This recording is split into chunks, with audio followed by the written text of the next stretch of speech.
بسم اللہ الرحمن الرحیم۔ السلام علیکم۔ سلطان صلاح الدین ایوبی رحمۃ اللہ علیہ کبھی بھی اپنی رایا کو نظر انداز نہیں کرتے تھے۔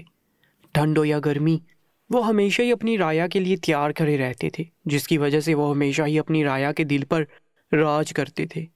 ہر کوئی ان سے بے انتہا محبت کرتا تھا، کوئی بھی ان کے خلاف کسی کے بھی منہ سے کوئی غلط بیانی نہیں سنتا تھا۔ وہ ہمیشہ اپنی رایا کو اپنے سر آنکھوں پر رکھتے تھے، جس کی وجہ سے ان کا حال جاننے کی خاطر راتوں کو بیس بدل کر گلیوں کا گشت کرتے تھے اور دیکھتے تھے کہ ان کی رایا میں کون پریشان ہے اور کون کس کو تکلیف پہنچا رہا ہے۔ اگر ان کی نظر میں کوئی غلط انسان کھٹکتا تھا تو وہ فوراً دربار میں اس کی حاضری لگوا لیتی تھی، اور اگر وہ غلط ہوتا تھا تو اس وقت ہی اس کو قاضی صاحب سزا سنا کر اس کو مجرم قرار دے دیتے تھے، اور اگر وہ مظلوم ہوتا، اس پر الزام لگایا جا رہا ہوتا، تو سلطان صلاح الدین ایوبی رحمۃ اللہ علیہ اس کی پوری بات سنتے تھے اور معلوم کرتے تھے کہ وہ سچ بول رہا ہے یا جھوٹ۔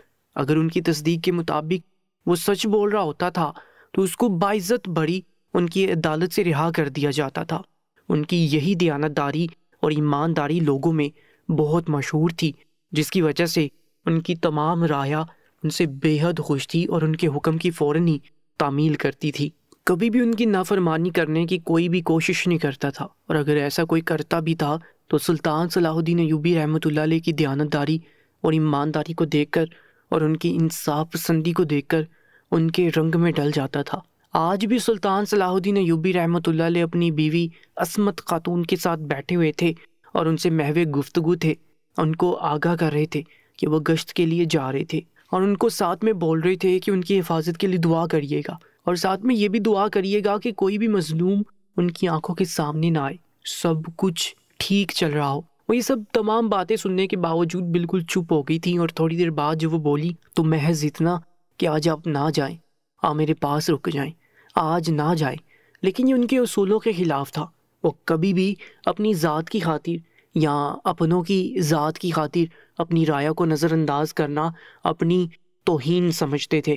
انہوں نے اپنی زوجہ عصمت الدین خاتون کی جانب دیکھا اور ان کو پیار بھرے انداز میں کہا، بیگم، ہم جانتے ہیں کہ آج آپ کو ہماری ضرورت ہے اور آج ہمیں اپنے قریب دیکھنا چاہتی ہیں، لیکن یہ ممکن ہی نہیں ہے۔ یہ وقت ہماری رایا کی خدمت کا ہے اور ہم کبھی بھی کسی بھی اپنے کی خاطر اپنی رایا سے غافل نہیں ہونا چاہتے۔ عصمت الدین خاتون ان کی بات سن کر کہنے لگی، ہم جانتے ہیں کہ آپ کے لیے سب سے اہم آپ کی رایا ہے، آپ کے لیے سب دوسرے نمبر پر آتے ہیں، لیکن آپ سے آج ہم درخواست کر رہے ہیں کہ آپ آج ہمارے پاس رک جائیں، ایسے میں تنہا نہ چھوڑ کر جائیں۔ لیکن سلطان صلاح الدین ایوبی رحمۃ اللہ علیہ نے ان کی بات کو نظر انداز کیا اور کہنے لگے کہ ہم آپ کا نام نہیں دکھانا چاہتے، لیکن ہمارا جانا ضروری ہے اور ہم وہیں جانا چاہتے ہیں۔ ان کا یہ کہنا عصمت الدین خاتون کو اداس کر گیا تھا، وہ خاموشی سے سر جھکا گئی تھی۔ صلاح الدین ایوبی رحمۃ اللہ علیہ نے ایک نظر ان کے اداس چہرے کو دیکھا اور بنا دوسری نظر ان پر ڈالے اپنے شاہی کمرے سے نکل گئے، کیونکہ وہ جانتے تھے کہ اگر وہ دوسری نظر اپنی زوجہ کو دیکھ لیتے تو کبھی بھی وہاں سے جا نہیں پاتے، اور یہ ان کے اصولوں کے خلاف تھا کہ اپنی رایا کو نظر انداز کرنا۔ اس وجہ سے وہ بنا دوسری نظر ڈالے وہاں سے خاموشی سے نکل گئے۔ باہر سلطان صلاح الدین ایوبی رحمۃ اللہ علیہ کا وزیر ان کے باہر آنے کا انتظار کر رہا تھا۔ وہ جیسے اپنے کمرے سے باہر آئے تو وزیر ان کی جانب متوجہ ہوتے ہوئے بولا، سلطان معظم، اگر آپ کی اجازت ہو تو کیا ہم گشت کے لیے چلیں؟ انہوں نے سر اس بات میں ہلایا اور وزیر کے ہمراہ گلیوں کے گشت کے لیے نکل پڑے۔ وہ ہمیشہ ایک تاجر کے بیس میں ساری جگہ گشت کرتے تھے، اور آج بھی وہ ایک تاجر کے لباس میں نکلے تھے۔ سارے راستے وہ بالکل خاموش تھے۔ وزیر نے بھی ان کی یہ خاموشی محسوس کی تھی۔ وہ بار بار عصمت الدین خاتون کے بارے میں سوچ رہے تھے کہ آج وہ کیوں ان کو اس طریقے سے روک رہی تھی، نہ جانے آج کیا بات تھی جس کے باعث ان کا دل گھبرا رہا تھا۔ آج سے پہلے کبھی بھی ایسا نہیں ہوا تھا۔ وہ جب جب جاتے وہ ہمیشہ ان کو اپنی دعاؤں کے حصار میں رخصت کرتی، لیکن آج نہ جانے کیا بات تھی، وہ اس طریقے سے کر گئی تھی۔ لیکن انہوں نے جلدی اپنا یہ خیال جھٹکا اور گشت کی جانب کر لیا، کیونکہ اگر وہ غیر حاضر دماغ کے ساتھ گشت کرتے تو کبھی بھی اپنی رایا کی تکلیف کو جان نہیں پاتے۔ وہ کبھی بھی نہیں چاہتے تھے کہ ان کی رایا ان کی موجودگی میں کسی بھی قسم کی پریشانی کو برداشت کرے، جس کی وجہ سے وہ کبھی بھی گرمی اور سردی کو توجہ نہیں دیتے تھے۔ آج بھی کافی سے زیادہ ٹھنڈ تھی، انہوں نے کافی گرم کپڑے پہنے ہوئے تھے، لیکن اس کے باوجود ٹھنڈ محسوس ہوتی تھی۔ آج بھی خون جما دینے والی سردی تھی، ایسا محسوس ہوتا تھا جیسے ٹھنڈ اندر جسم میں اتر رہی ہو، وزیر تو کافی زیادہ کانپ رہا تھا، اور یہی سلطان صلاح الدین ایوبی رحمۃ اللہ علیہ کافی سے زیادہ مضبوط تھے اور بالکل بھی نہ کانپ رہے تھے، نہ ان کو محسوس ہو رہا تھا کہ کوئی سردی ان کے جسم کے اندر گھس رہی ہو۔ وہ بہت مطمئن انداز میں قدم با قدم گلیوں کا گشت کر رہے تھے۔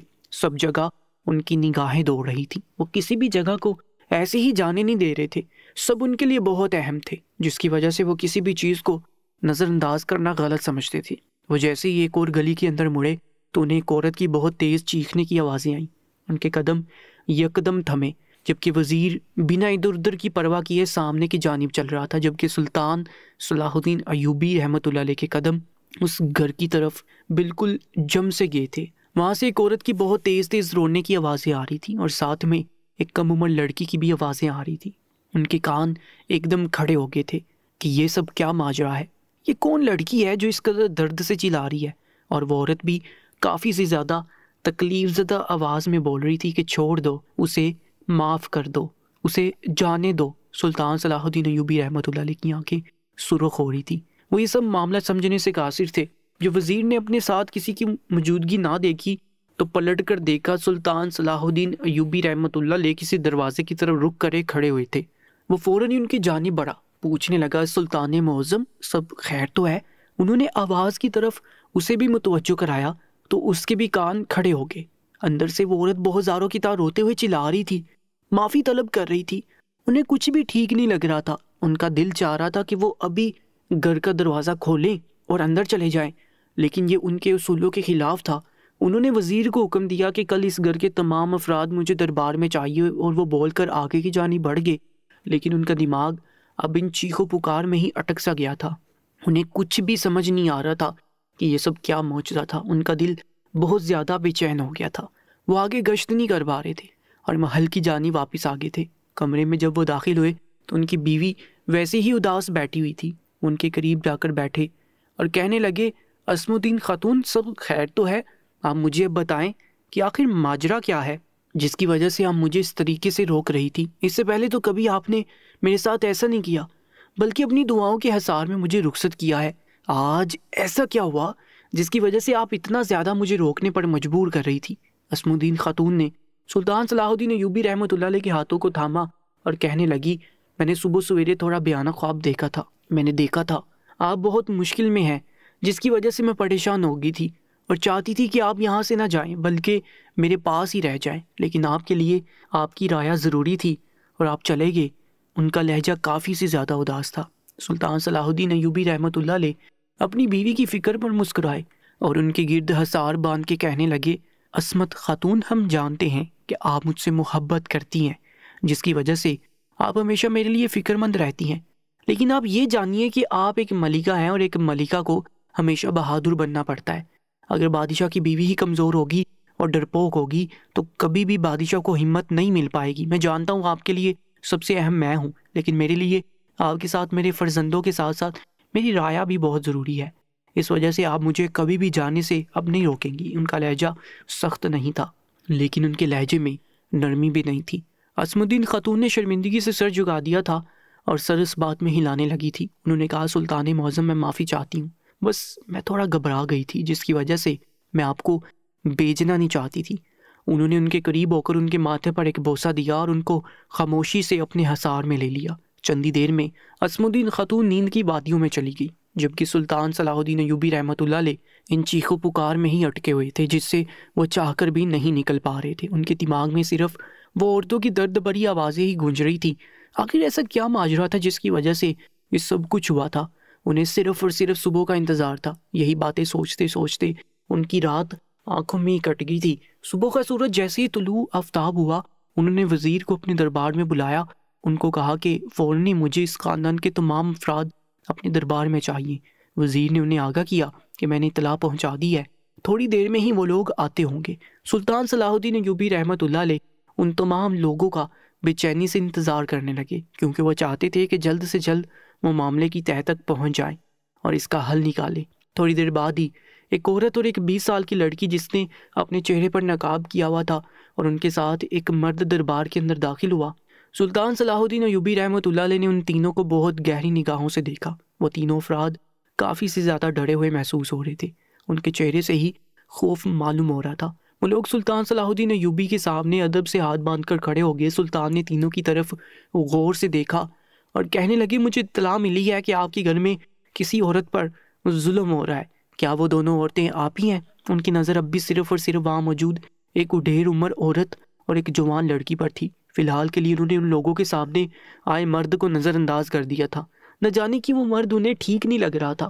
اس عورت نے سر اٹھا کر سلطان کی جانب دیکھا اور کہنے لگی، نہیں سلطان معظم، آپ کو غلط فہمی ہوئی ہے، ہمارے گھر میں کسی بھی خاتون پر کوئی ظلم و زیادتی نہیں ہو رہی۔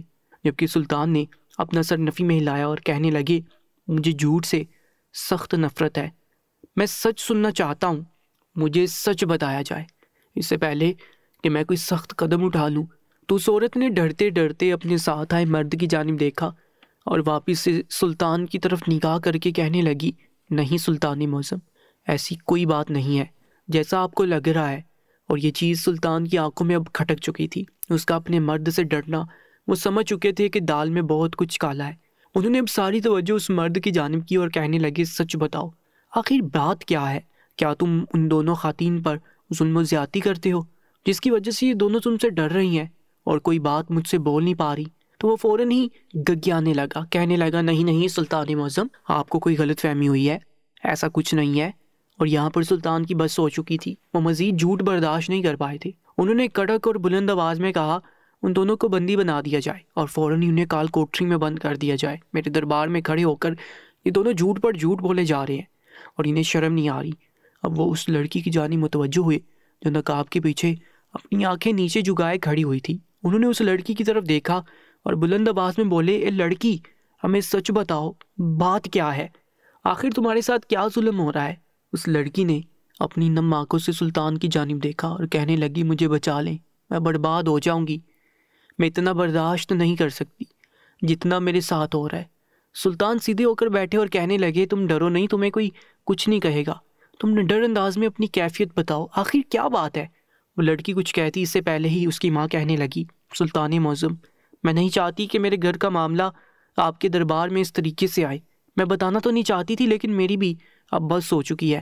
میری بیٹی بہت زیادہ برداشت کر رہی ہے۔ میرا مرد بالکل بھی ایک اچھا انسان نہیں ہے، وہ بے وجہ میری بیٹی پر ظلم کرتا ہے، غلط کاریاں کرتا ہے۔ سلطان معظم نے خطرناک تیور لیے اس آدمی کو دیکھا۔ وہ مزید کہنے لگی، یہ شراب پی کر گھر میں آتا ہے، میری بیٹی کو مارنے پیٹنے لگ جاتا ہے، کہتا ہے کہ تیرا عاشق ہے اور تو اسے عشق لڑا رہی ہے۔